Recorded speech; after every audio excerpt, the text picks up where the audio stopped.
Literally every kind of platform is a babysitter for kids, whether it be outside activities or a game, a phone, it doesn't matter. Anything's a babysitting service. And most parents like to just give their kids such as that, a phone, a console, whatever to keep them occupied. Did I just pay $500 to babysit somebody else's children? Honestly, with like children, I try to stay away from them because honestly, I don't like obnoxious kids. Most of the children just running around squaring. So I usually like go to PC only worlds like this one because it's usually a lot less kids. Anyway, to answer your question, to be an adult in VR chat quite depends on your age group. For the most part, I can see that this game caters mostly to teenagers from 10 to 16 years old, sometimes 18. So being in more populated worlds where you can hear squeakers and the like makes me feel truly a little bit uncomfortable. But not in the sense like, God, these kids, man. It's more like, I know what it's like to grow up on video games, and while it's an awesome pastime, to see these kids more invigorated by the act of being online with all these weird strangers makes my paternal instincts kick right in. So that's why I can be kind of harsh on these kids, but only because I want them to just like fuck with sports instead, you know, like do something a little bit more physically active, since as human beings this is something that's more built within our nature, you know. It's awkward because today's people think and have this like assertiveness towards upsetting or involving other people with their business. So in VR, it's like a masquerade ball. This is the analogy we had when I was young back in the 70s and the 80s, is that a person could be whatever they wanted to be as long as they wore a mask. And that's all VR is, just the world of people have put on different masks, and they feel like they can say and do anything they want because there really is very little persecution. You want to be a good example, but at the same time you're human, and you know you're going to shit the bed once in a while, right? Like it's just what people are. Our condition is that we try to tell the truth, but then we also try to make ourselves look good at the same time. Only a small percentage of people who watch my videos are actually subscribed. So if you end up liking this video, consider subscribing. But yeah, you're gonna find some cool kids that you're actually gonna have fun with, have a good chat. And to be honest, most of the people in VR chat, they're not gonna really show who they really are. Let's say whose their real personality is. And some of the people have mental issues. To be exact, to give you an example, is I want to be with you a story time. I don't want to be with the rest of the group because let's say that I like you and I want to spend more time with you, but not with the other people because I want to have you for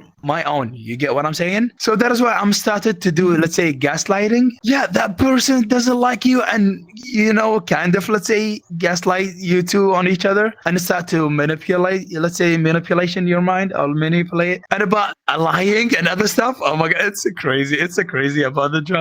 For me, no, I'm exactly the same. If you meet me in real life, you get to see exactly the same Glorious. We have always been told, don't talk to strangers, and then they just throw them in here. It's the same thing with consoles and stuff, but this VR gives you the sense that you're next to somebody, that you're talking to someone right here. It's just like a lot more interactive than any game. The best thing you can do for kids is to block. Because yes, you could talk to a kid, but really I see that kind of iffy, because it's kind of weird for grown adults to be talking to little kids in an environment such as this or in any other world, because it's just kind of weird. Even if there's some kind of like father figure or something like that, which I do find is a little weird, people trying to like get parents and such in this game. Mostly I just block a lot of people because it's just going to be kids running to your face like screaming. But I mean, what is parents going to do? Actually monitor their kids?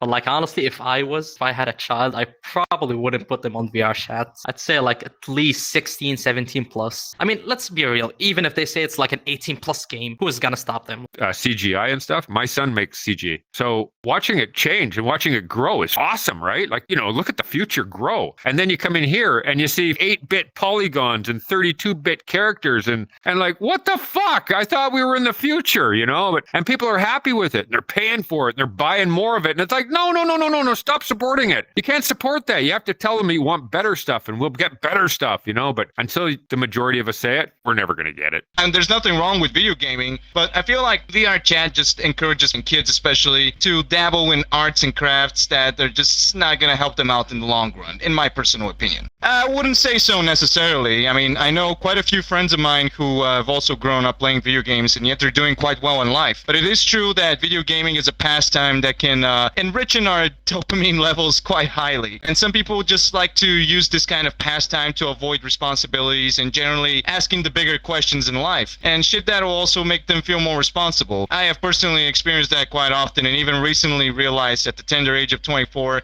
that while I love video games, they're not infinite, you know. It depends on where you go. Going back to the whole private public lobby thing, another reason a lot of people retreat to private lobbies is because public lobbies are usually full of what are called quest kids. Usually around, Christmas or like New Year's, big holidays like that where people receive gifts. A lot of children get quest headsets. The surface level of VRChat is not great. It's full of people that just want issues and problems and all that kind of stuff. I apologize. My wife was talking. What was the question? So I will say VRChat is a very hard place to be in for kids, but I try to avoid kids. Best way to do that is by blocking kids, making sure that they can't see anything that's inappropriate, because it's just obvious common sense. Don't let kids see inappropriate things in here. But really, VRChat is more of an adult space than anything. Everyone's going to say what they want and do what they want. I would never put any of my kids in a game like this, because it's kind of just like social media. Your kid's out there to be hunted, essentially. And to be an adult in this, it's not a bad thing. It's a good way to talk to people. And I don't personally regret spending my time playing video games because it's a media like any other. Like, you can spend the same amount of time listening to music, reading a book, watching a movie, you know?